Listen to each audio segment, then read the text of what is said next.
कंगना रनौत जाहिल गंवार है, इसलिए मैं उस पर कोई एक्शन नहीं ले रहा। अगर वो पढ़ी लिखी होती तो मैं उसके ऊपर मानहानि का दावा कर देता। बहुत बड़ा स्टेटमेंट दिया है ताजदार अमरोही ने। कौन है ये? क्यों ताजदार अमरोही कंगना से इतना गुस्सा है? क्या है पूरी बात? चलिए मैं आपको बताती हूँ। कंगना रनौत ने हाल ही में अपने इंटरव्यू में मीना कुमारी का नाम लेकर कहा था कि उनका भी हलाला हुआ था। हलाला मतलब ये कि जब कोई मुसलमान औरत अपने पति से ट्रिपल तलाक के बाद अलग हो जाती है तो वो अपने डिवोर्सी पति के पास सिर्फ तभी लौट सकती है जब वो किसी और शख्स से शादी करे, उससे तलाक ले और उसके बाद अपने पति के पास आ सकती है, वरना वो बिना किसी और से शादी करके तलाक लेके वो अपने पहले पति के साथ नहीं लौट सकती है। तो हलाला शब्द उन्होंने मीना कुमारी के लिए यूज किया था। अब कंगना के इसी स्टेटमेंट पर मीना कुमारी के स्टेपसन ताजदार अमरोही ने कंगना की धज्जियां उड़ाई है और कंगना को बहुत कुछ कहा है। ताजदार अमरोही कहते हैं कि ये उनकी फैमिली का पर्सनल मैटर था, लेकिन हर बार उनकी फैमिली को लेकर इस तरह की बातें उछाली जाती है। मीना कुमारी और उनके पिता कमाल अमरोही जो हैं वो अलग तो रहते थे, लेकिन एक दूसरे की रिस्पेक्ट हमेशा के लिए बनी रही और मोहब्बत भी बनी रही। यही कारण है कि मौत के बाद भी दोनों की कब्र एक दूसरे के बगल में थी। हमारे खानदान की, मेरे अम्मी अब्बू की बहुत इज्जत है, यानी कि यहाँ पर वो कमाल अमरोही और मीना कुमारी की बात कर रहे हैं और कह रहे हैं कि हमारे खानदान की बहुत इज्जत है, लेकिन ये बेवकूफ लड़की हमारे परिवार पर धब्बा लगा रही है।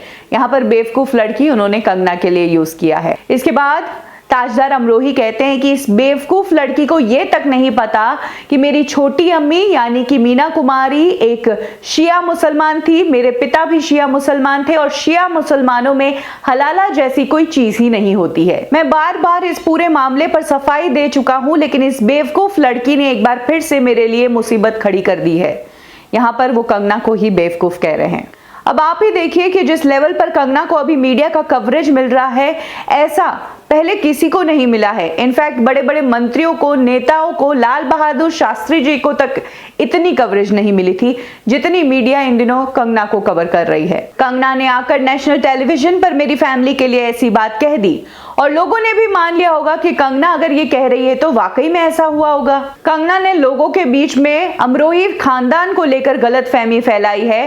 कंगना को मीना कुमारी की फैमिली से और अमरोही फैमिली से माफी मांगनी चाहिए। कंगना रनौत बड़ी ही जाहिल लड़की है, पढ़ी लिखी तो है नहीं। अब जिस लड़की ने 15 साल की उम्र में अपना घर छोड़ दिया था, जैसा कि वो खुद बताती है, इसका मतलब ये कि उसने पढ़ाई पूरी की नहीं। पढ़ाई की उम्र में तो वो मुंबई आ गई और इसीलिए कह रहा हूँ कि वो जाहिल गंवार है, इसीलिए उसके खिलाफ कोई एक्शन नहीं ले रहा हूँ। अगर पढ़ी लिखी होती तो मानहानि का दावा कर देता। कंगना को मीडिया में इतनी माइलेज इसलिए मिल रही है क्योंकि वो एक महिला है और वो अपना वुमेन कार्ड यूज करना अच्छे से जानती है। इतना ही नहीं, ताजदार अमरोही ने संजय राउत को भी सपोर्ट किया है और कहा है कि संजय राउत ने कंगना को जो कुछ भी कहा है वो सही कहा है और ये कोई गाली नहीं है। जो शब्द संजय राउत ने कंगना के लिए पर्टिकुलर यूज किया था वो नहीं मानते हैं कि ये कोई गाली है। वैसे मेरी कंगना से कोई पर्सनल दुश्मनी नहीं है, लेकिन अगर कोई बार बार उंगली करेगा तो मैं एक्शन जरूर लूंगा। कंगना रनौत ने आज जो दौलत शौहरत कमाई है वो क्या पैदा हुई थी तब से उसके पास आई थी? इस शहर ने उसको दी थी, तो इस शहर की उसे इज्जत करनी चाहिए। ये कंगना के पीओके वाले कमेंट्स पे कहा है। और इसके अलावा उद्धव ठाकरे के लिए जो तू शब्द कंगना ने यूज किया, इस पर भी ताजदार अमरोही ने कहा है कि कंगना रनौत जिस तरह से बात करती है और जो शब्दों का प्रयोग करती है उससे ये पता चलता है कि वो किस खानदान से आती है। उन्होंने कहा है कि तू कहकर उन्होंने उद्धव ठाकरे की ही इंसल्ट नहीं की है, बल्कि महाराष्ट्र के सीएम की कुर्सी की इंसल्ट की है। कुछ इस तरह से भड़के हैं अपने इस पूरे इंटरव्यू में ताजदार अमरोही। कंगना की एक एक बात पर पलटकर जवाब दिया है। अब तक कंगना रनौत को इतनी बुरे तरीके से खरी खोटी किसी ने भी नहीं सुनाई होगी इस इंडस्ट्री से। आपका क्या कहना है इस पूरे मामले पर? कमेंट सेक्शन में जरूर शेयर करें।